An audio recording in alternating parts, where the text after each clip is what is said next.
Бирократски и разрешници оставаат 3 семејства од социјален ризик од Илчево на улица. Имено зградата во која трите семејства со години живеат, пред 4 години беше одземена од општина Илчево преку извршители, откако тогашниот веде директор на јавното претпријатие ја тужеше општината за предвремено негово разрешување од функцијата директор.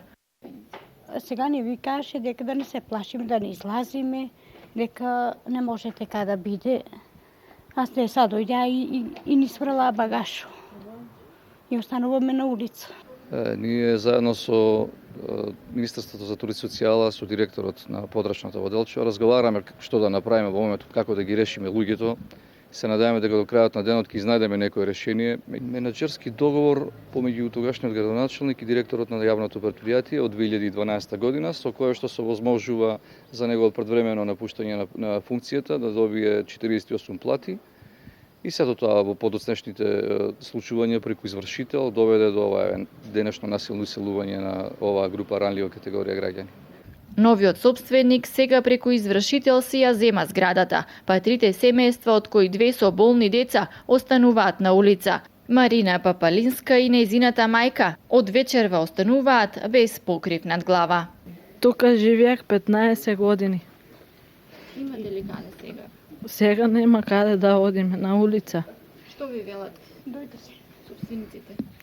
Ни велат излазете, а ни каде да одиме, не знаеме. Од каде да побарам помош, од кого? Ме истерува, нема дека да дошо, ќе ви ги замола и Министерство, и градоначалничето, и од социјалното, сака да ми помогнат. Ако може нека да ме сместат, нема дека да се отавам валиотенција. Почитувани Министерство и нашиот премиер Ше Груевски и сите почитувани сакам да помогнат да ме сместат покрив да дадат на детето, дека сум жива, тоа е да го видат под покривче. Бидејќи ја нема дека да остана душа. Не мога ни да му направа, ниту да изграда, ниту пара не достига, ниту можено да направи. Само храна мајка душа, не мога сама ништо да постигнам. И другите 2 семејства имаат рок од 8 дена за да ја напуштат зградата. Ако може државата да поведе ред, да не смести за 2 денове. Ако не на улица остануваме. Утре ќе да испредат багаж, утре бе вонка да е. Нема дека да го сместим. Питали сме се, нема никој не дава да види повеќе членове, нема куќа, нема дека да се сместиме.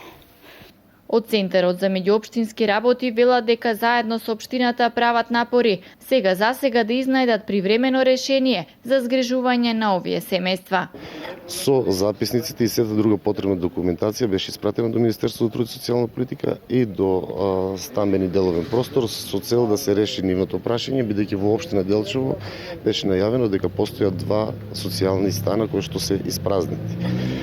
Исто така Министерството за труд и социјална политика во месец јули на семејството кое што моментално денес го иселуваат, достави еднократна парична помош од висина над 10.000 денара, се со цел да можат во извесен период да го покријат трошокот за кирија на одредено друго место, а ние во соработка со општина Делчево решивме да помогнеме во тој процес, зависно се до моментот на нивното решавање.